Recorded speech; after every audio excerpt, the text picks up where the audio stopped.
بسم الله الرحمن الرحيم. الحمد لله رب العالمين والصلاة والسلام على رسوله الكريم. أما بعد، قال المؤلف رحمه الله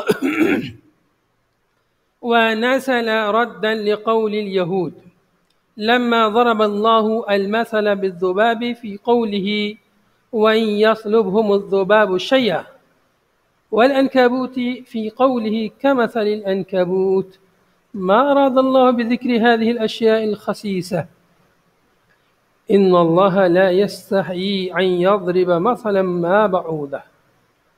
یہاں یہ جو آیت آگے آ رہی ہے اس کا شان نزول، سبب نزول مؤلف نے بیان فرمایا ہے کہ جب قرآن پاک کی آیت سورہ حج میں وَإِن يَطْلُبْهُمُ الذُّبَابُ شَيْئًا لا يستنقذوه منه ضعف الطالب والمطلوب، جب یہ آیت نازل ہوئی اور اللہ رب العالمین نے مکھی کی مثال بیان کی قرآن پاک میں، اور ایسے ہی مکڑی کی والعنکبوتی، سورہ عنکبوت میں آیت نمبر 41 میں مکڑی کی مثال بیان کی، اور سورہ حج آیت نمبر 73 میں مکھی کی مثال بیان کی۔ تو کفار نے کہا تھا ما اراد اللہ بذکر هذه الاشیاء الخسیسہ، اللہ کی ذات تو اتنی عظیم ہے، اتنی حقیر حقیر چیزوں کو کیوں بیان کرتی ہے؟ تو کفار نے یہ اعتراض کیا تھا کہ جب یہ کلام اللہ کا ہے تو اس کا کلام میں تو عظیم عظیم چیزوں کی مثال ہونی چاہیے، اتنی حقیر چیزوں کی مثال کیوں ہے؟ تب یہ آیت نازل ہوئی ان اللہ لا یستحیی ان یضرب مثلا ما بعوضہ۔ تو دیکھیے مؤلف فرماتے ہیں وَنَزَلَ رَدًّا لِقَوْلِ الْيَهُودِ، اگلا فرمان الہی نازل ہوا یہودیوں کے قول کے رد میں، یہودیوں کے قول کے رد میں، یہودیوں کی بات کے رد میں۔ یہودیوں کی بات یہ آگے آ رہی ہے یہاں پر ما اراد اللہ بذکر هذه الاشیاء الخسیسہ، تو یہودیوں کے قول کے رد میں یہ آیت نازل ہوئی۔ کیا پس منظر تھا اس کا؟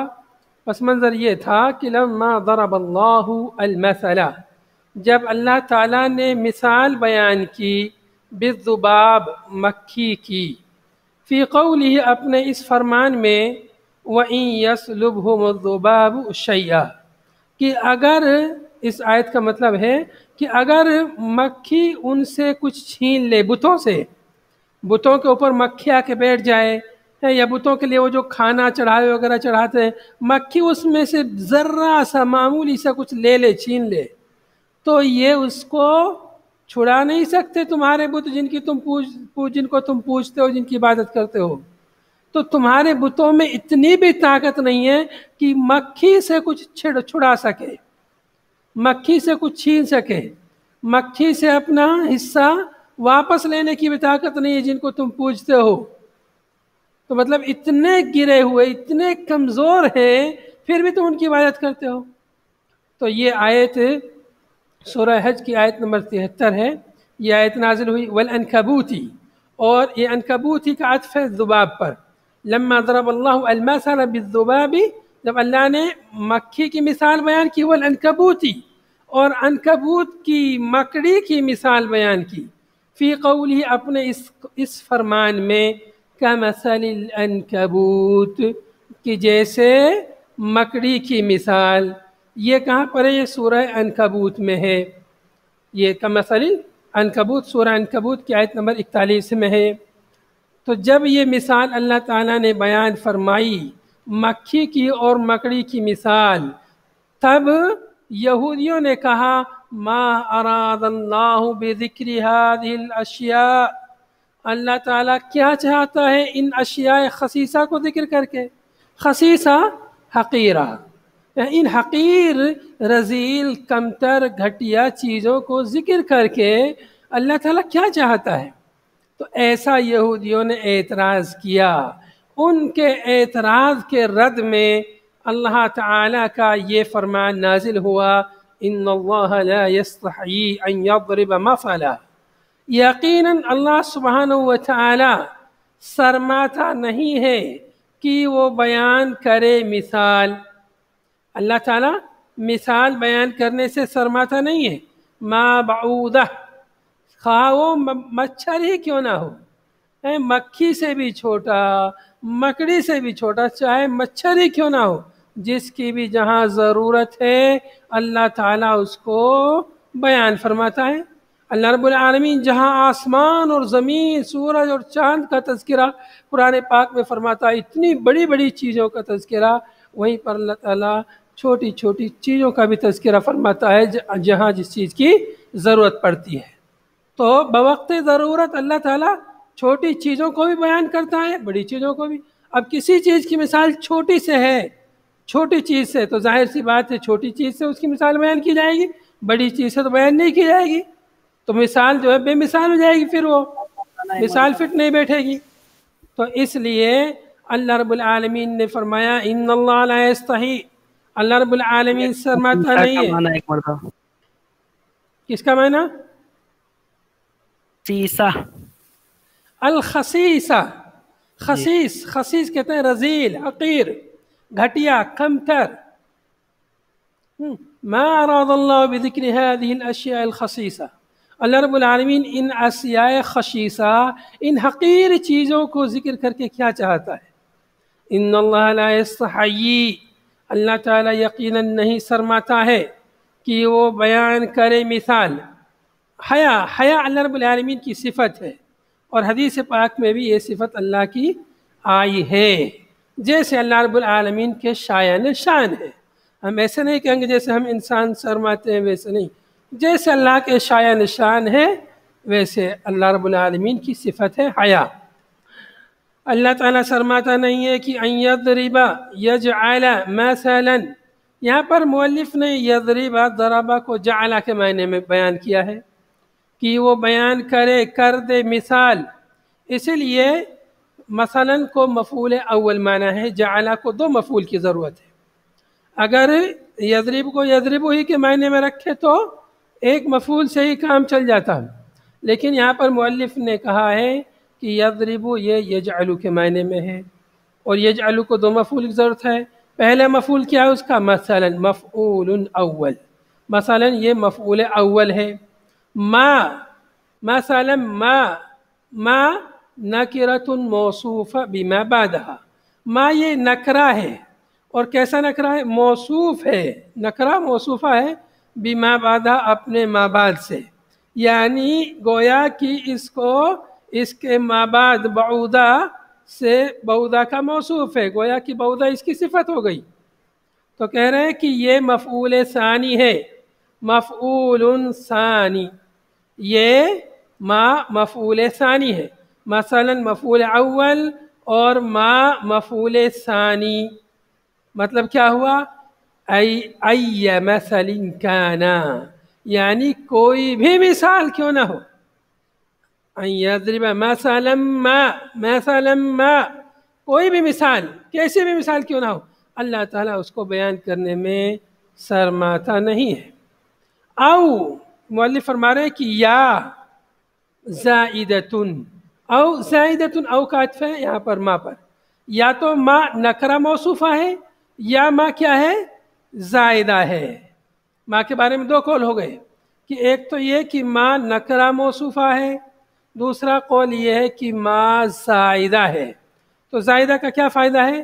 لتاکید الخصۃ، خصت حقارت کی تاکید کے لیے، کہ یعنی کتنی بھی حقیر کیوں نہ ہو، تو اس میں مزید کتنی ہی حقیر کیوں نہ ہو، مزید تاکید پیدا کرنے کے لیے خصت میں، حقارت میں تاکید پیدا کرنے کے لیے ما کو لائے ہیں۔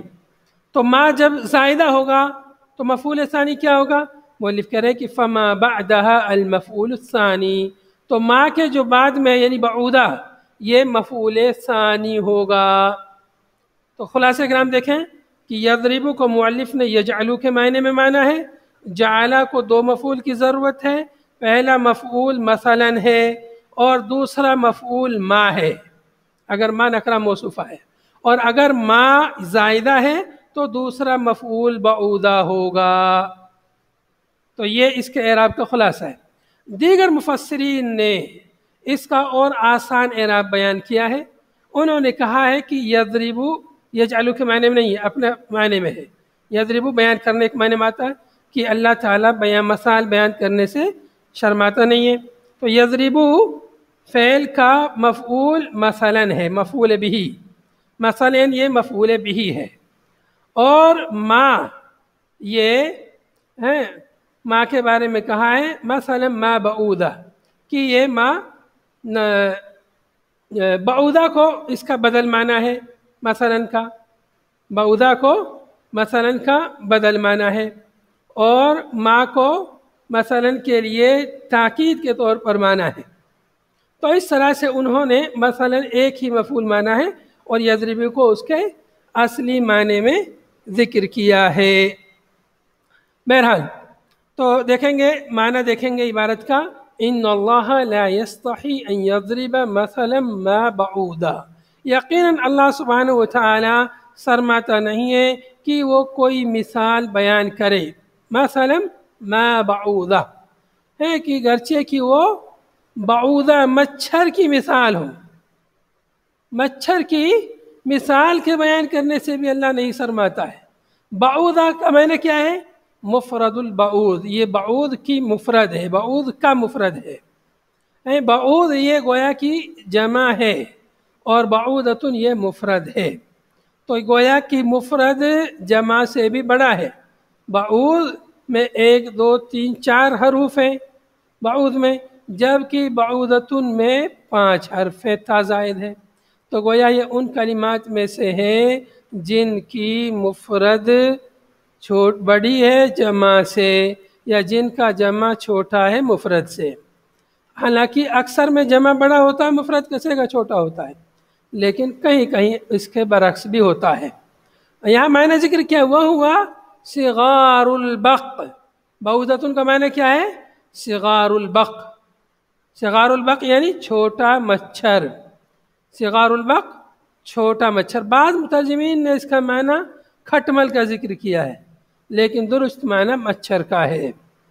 فما فوقہا، مچھر کی مثال ہو یا مچھر سے بڑی کوئی اور چیز ہو. فما فوقہا ای اکبر منہا، یعنی مچھر سے بڑی ہو یا مچھر کے جیسے ہو یا مچھر سے بھی چھوٹی ہو. اب اکبر منہا اس کے 2 معنی یہاں پہ آتے ہیں فما فوقہا کے.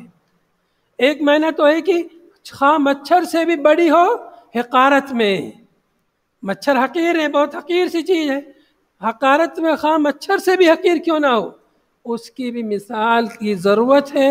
اللہ تعالیٰ اس کو بیان کرنے سے نہیں شرماتا. دوسرا مطلب یہ ہے کہ فما فوقہا یہ ادنا کے معنی میں آئے گا. فوق یہ ادنا کا معنی بھی دیتا ہے، جیسے ورا کا معنی پیچھے کے ہوتے ہیں، لیکن کبھی کبھی امام کا معنی بھی دیتا ہے ورا.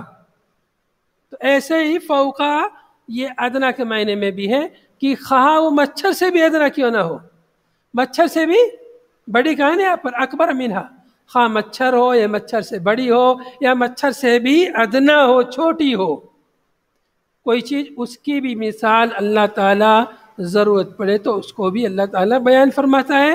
اس کو بیان کرنے میں اللہ تعالیٰ شرماتا نہیں ہے. اَيْ لَا يَتْرُكُ بَيَانَهُ لِمَا فِيهِ مِنَ الْحِكَمِ، یعنی اللہ تعالیٰ ان کی مثال کو ترک نہیں کرتا ہے اس وجہ سے کہ اس میں حکمتیں ہیں. اللہ تعالیٰ شرماتا نہیں مطلب کیا ہوا؟ یعنی اللہ تعالیٰ بیان کرتا ہے، شرماتا نہیں تو بیان کرتا ہے، اور ان کے بیان کو ترک نہیں کرتا. کیوں؟ اس لیے کہ اس میں حکمتیں ہیں. تو یہ جو ہے لا یترکو، یہ اس کی یعنی لا یستحی کی تفسیر نہیں، بلکہ یہ اس کا لازمی معنی ہے. اس کا کوئی انکار کرے اللہ کی صفت حیا کا یہ تفسیر کر کے تو درست نہیں ہے. ہاں اللہ رب العالمین نے اپنے لیے صفت حیا ذکر کی ہے، اور اللہ کے نبی صلی اللہ علیہ وسلم نے بھی اللہ کے لیے صفت حیا ذکر کی ہے. ان اللہ حی کا ذکر حدیث میں آیا ہے. تو یہ اللہ کی اس صفت کا انکار نہیں کیا جا سکتا. جو معنی مؤلف نے ذکر کیا ہے یہ لازمی معنی ہے، حقیقی معنی نہیں ہے.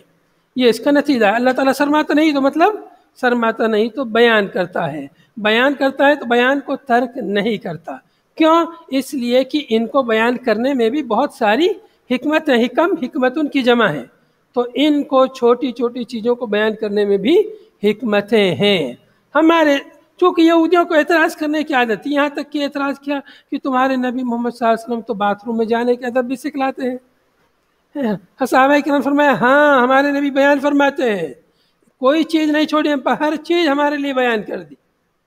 تو دین، یہ دین مکمل ہے، چھوٹی موٹی بڑی ساری چیزیں دین میں اللہ تعالیٰ نے ہمارے لیے بیان کر دی ہیں۔ اب اس مثال سے دیکھیے کیا ہوتا ہے۔ فَأَمَّا الَّذِينَ آمَنُوا، رہے وہ لوگ جو ایمان لائے، فَيَعْلَمُونَ أَنَّهُ الْحَقُّ، ایمان مومنین تو جانتے ہیں، یقین رکھتے ہیں کہ یہ مثال برحق ہے، درست ہے۔ فَيَعْلَمُونَ، مومنین لوگ جانتے ہیں، علم رکھتے ہیں، یقین رکھتے ہیں، ایمان رکھتے ہیں، انہو اے المسئلہ، کہ یہ جو مثال بیان ہوئی ہے، الحق، یہ مثال برحق ہے، الثابت، ثابت شدہ مثال ہے، اس میں کوئی غلط نہیں ہے مثال میں، الواقع موقعہ، اپنی جگہ پر فٹ مثال ہے، الواقع موقعہ، جس جگہ پر آنا چاہیے اس جگہ پر واقع ہوئی ہے، اپنی جگہ پر آئی ہے، بے محل مثال نہیں ہے، یہ بر محل مثال ہے، الواقع موقعہ، بر محل مثال ہے، اپنے موقع پر واقع ہوئی ہے، ثابت شدہ مثال ہے، اس میں کوئی غلط نہیں ہے۔ تو مومنین کا تو اس بات پر ایمان ہے انہ الحق من ربہم، کہ یہ مثال برحق ہے، یہ مثال درست ہے۔ تو مومنین تو ایمان لائے تو ان کو تو اور ثواب ملا، لیکن کافر لوگوں نے کیا کیا؟ وَأَمَّا الَّذِينَ كَفَرُوا، رہے وہ لوگ جنہوں نے کفر کیا، فَيَقُولُونَ، تو وہ کہتے ہیں، کافر لوگ کیا کہتے ہیں؟ ماذا اراد اللہ بہذا مثلا، ماذا اراد اللہ، اللہ تعالیٰ کیا چاہتا ہے بہذا مثلا، اس مثال کو بیان کر کے۔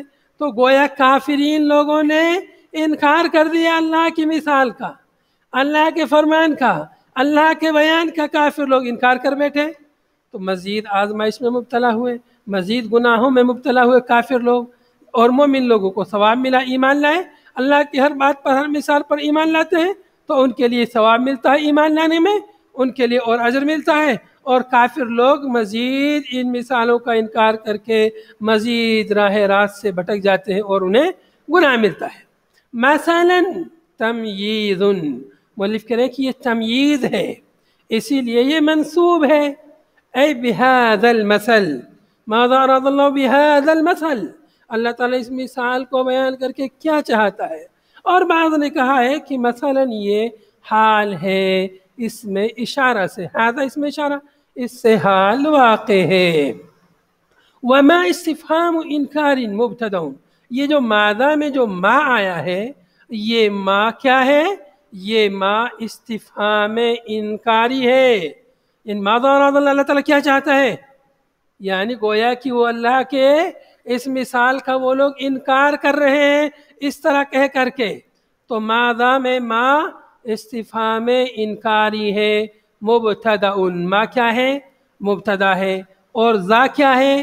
ذا یہ الذی کے معنی میں ہے، وذا بمعنی الذی، ذا جو آیا ہے یہ الذی کے معنی میں، یعنی ما الذی اراد اللہ، اللہ تعالیٰ کیا چاہتا ہے، بہذا مثلا بصلتہ خبرہ، یہ جو ذا ہے یہ الذی کے معنی میں ہے، یہ ذا الذی کے معنی میں ہے، لیکن اپنے صلے کے ساتھ میں مل کر کے ما مبتدا کی خبر ہے، ما مبتدا ہے، اس کی خبر کیا ہے؟ الذی، اپنے صلے کے ساتھ مل کر ما کی خبر ہے۔ معنی کیا ہوا جملے کا؟ ای یعنی ای فائدۃ فیہا، اس میں کیا فائدہ ہے؟ ماذا اراد اللہ، اللہ تعالیٰ کیا چاہتا، مطلب کیا فائدہ اس مثال کو بیان کر کے؟ یعنی یہ مثال نہیں بیان کرنی چاہیے تھی، استفہام انکار، تو یہ استفہام انکاری ہے۔ قال تعالی فی جوابہم، اللہ تبارک و تعالی نے ان کے جواب میں فرمایا، کیا اللہ تعالیٰ کیا چاہتا ہے؟ یضل بہ کثیرا ویہدی بہ کثیرا، اللہ تعالیٰ اس مثال کے ذریعے بہت سے لوگوں کو حق سے گمراہ کرنا چاہتا ہے، کیوں گمراہ کرنا چاہتا ہے؟ لِكُفْرِهِمْ بِهِ، ان کے کفر کی وجہ سے، ان کے اس مثال کے انکار کرنے کی وجہ سے، لِكُفْرِهِمْ، کفار کے کفر کی وجہ سے، بِهِ، اس مثال کا کفر کیا انہوں نے، اس مثال کا انکار کیا، اللہ کی بات کا انکار کیا، اللہ کی بات کو قبول نہیں کیا۔ تو ظاہر سی بات ہے جب کوئی اللہ کی بات کو قبول نہیں کرے گا، اللہ کی بات کو نہیں مانے گا، اللہ کی بات کا کفر کرے گا، انکار کرے گا، تو کیا ہوگا؟ گمراہی تو ہوگا۔ تو اللہ تعالیٰ فرمایا یضل بہ کثیرا، اللہ تعالیٰ اس مثال کے ذریعے بہت سے لوگوں کی آزمائش کرے گا، اور جو فیل ہو جائے گا وہ گمراہ ہو جائے گا، اور جو پاس ہو جائے گا وہ ہدایت پا جائے گا، اس کے لیے اجر و ثواب ملے گا۔ تو یہ بھی تو کہہ رہے ہیں کیا چاہتا ہے اللہ تعالیٰ اس مثال کے ذریعے؟ بہت سارے فائدے ہیں، لیکن ایک فائدہ، اہم فائدہ یہ ہے کہ بہت سے لوگ اس کے ذریعے گمراہ ہوں گے، حق کا حق، دودھ کا دودھ، پانی کا پانی الگ ہو جائے گا، حق اور باطل الگ الگ سمجھ میں آ جائیں گے، کیونکہ جو اللہ کی بات مانیں گے وہ حق پر ہوں گے، جو نہیں مانیں گے وہ باطل پر ہوں گے، وہ گمراہ ہوں گے۔ وَيَهْدِي بِهِ كَثِيرًا، اور اللہ تعالیٰ اس مثال کے ذریعے بہت سے لوگوں کو ہدایت دینا چاہتا ہے۔ من المؤمنین، من بیان یہ ہے کثیرن سے مراد بہت سارے مومنین کو، کیوں؟ کیسے؟ لِتَصْدِيقِهِمْ بِهِ، ان کی تصدیق کی وجہ سے، بھی اس مثال کی، اس مثال کی سچائی کو مومنین بیان کریں گے، اس کا اعتراف کریں گے، اور اس مثال کو کہیں گے کہ سچی مثال ہے، اس کی تصدیق کریں گے، اس پر ایمان لائیں گے، اور کہیں گے کہ اللہ کا فرمان ہے، بالکل برحق ہے، درست ہے۔ وَيَهْدِي بِهِ كَثِيرًا، اور اللہ تعالیٰ اس مثال کے ذریعے بہت سارے لوگوں کو ہدایت دیتا ہے۔ وَمَا يُضِلُّ بِهِ إِلَّا الْفَاسِقِينَ، اور اللہ تعالیٰ گمراہ نہیں کرتا ہے اس مثال کے ذریعے مگر فاسقین کو، جو فسق و فجور کرنے والے ہیں۔ فاسقین، فاسق کی جمع ہے الخارجین، فاسقین کا معنی الخارجین عن طاعتہ، جو اللہ کی اطاعت سے جو لوگ نکل جاتے ہیں وہ فاسق ہیں۔ الخروج، فسق معنی الخروج عن الطاعت، فسق کا معنی الخروج عن اطاعت اور فرما برداری سے نکل جانا۔ اطاعت اور فرما برداری سے جب نکلے گا جو آدمی، وہ کیا کہلائے گا؟ وہ نافرمان کہلائے گا، وہ فاسق کہلائے گا۔ اب اگر یہ نافرمانی، اب اگر یہ خروج کفر کی حد تک ہے تو یہ فاسق کافر ہو جاتا ہے، اور اگر یہ فسق، یہ نافرمانی اور یہ خروج کفر کی حد تک نہیں پہنچتا ہے، معمولی فسق ہے، معمولی نافرمانی ہے، تو وہ کافر نہیں ہوگا، وہ مسلمان فاسق ہوگا۔ تو فاسق، کچھ مسلمان فاسق ہوتے ہیں اور کچھ کافر فاسق ہوتے ہیں۔ تو جو لوگ فسق کرتے کرتے کفر کی حد تک پہنچ جاتے ہیں وہ کافر فاسق ہوتے ہیں، اور جو لوگ کفر کی حد تک نہیں پہنچتے ہیں، صرف گناہ کبیرہ یا صرف گناہ کرتے رہتے ہیں، تو وہ لوگ جو ہے اپنے گناہ کی حد تک وہ فاسق رہتے ہیں۔ الذین نعت، کون فاسق؟ الذین ينقضون عہد اللہ، یہاں فرمائے وما یضل بہ الا الفاسقین الذین، اللہ تعالیٰ اس مثال کے ذریعے گمراہ نہیں کرتا مگر فاسقین کو۔ کون فاسقین؟ الذین ينقضون عہد اللہ، جو لوگ اللہ کے عہد کو، پیمانے کو، وعدے کو توڑتے ہیں۔ الذین نعت، یہ صفت ہے کس کی؟ فاسقین کی۔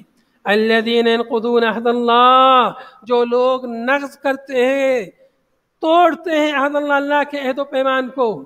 ما عہدہ الیہم فی الکتب من الایمان بمحمد صلی اللہ علیہ وسلم، جو اللہ نے ان سے عہد و پیمان لیا سابقہ کتابوں میں، تورات میں، انجیل میں، زبور میں وغیرہ میں، من الایمان بمحمد، محمد صلی اللہ علیہ وسلم پر ایمان لانے کا جو عہد لیا، اس عہد کو جو لوگ توڑتے ہیں، من بعد میثاقہ، اس عہد و پیمان کے مضبوط ہونے کے بعد، عہد و پیمان مضبوط ہو گیا اس کے بعد بھی اس کو توڑتے ہیں، تو ایسے لوگ گمراہ ہوتے ہیں۔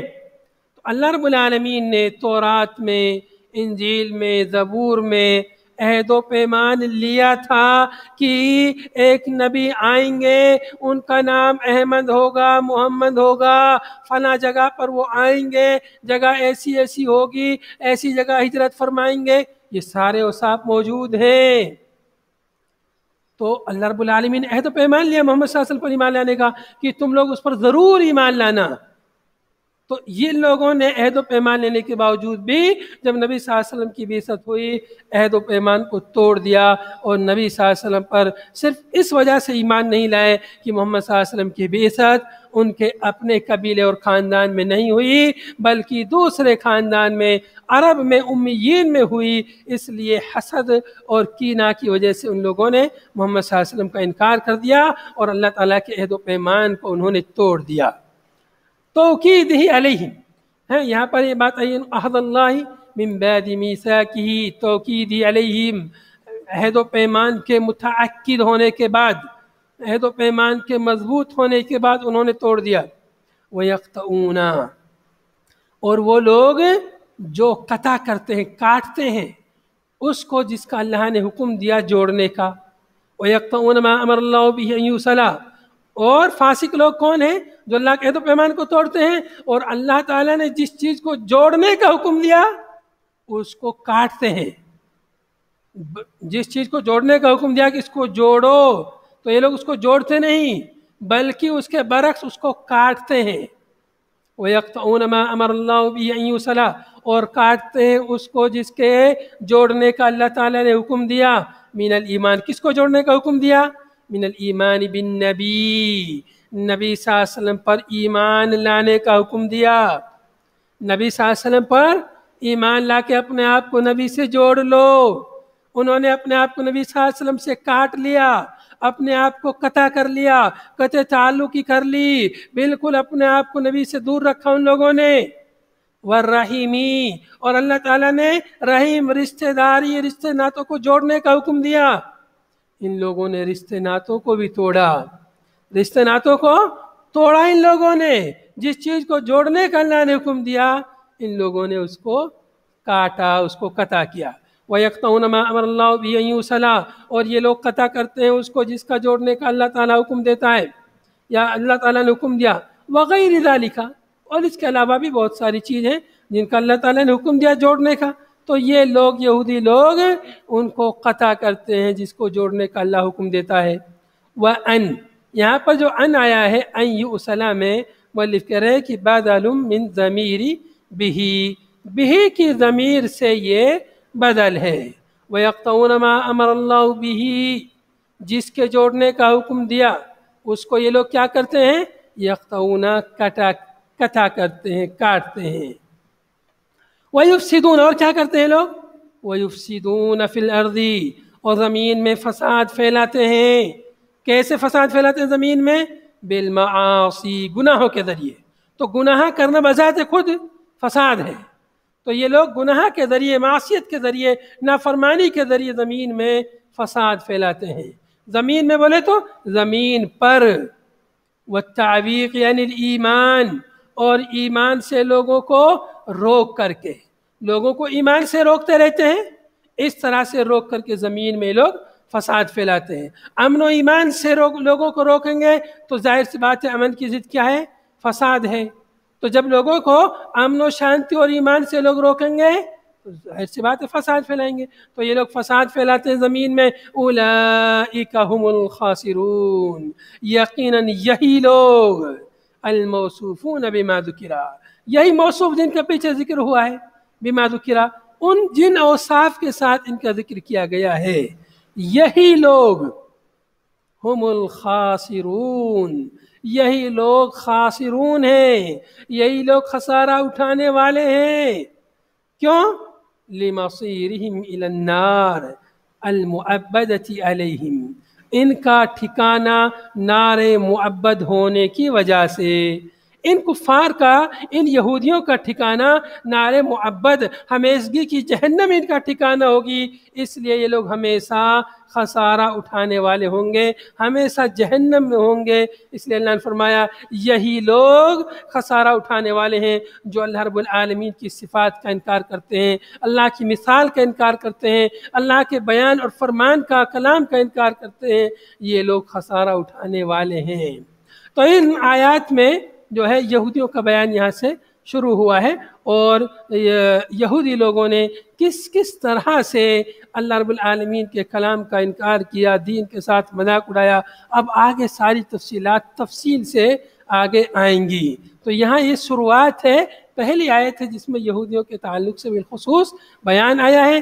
ان آیتوں سے ہمیں اللہ رب العالمین کی صفت بھی معلوم ہوئی، اور ہمیں یہ بھی معلوم ہوا کہ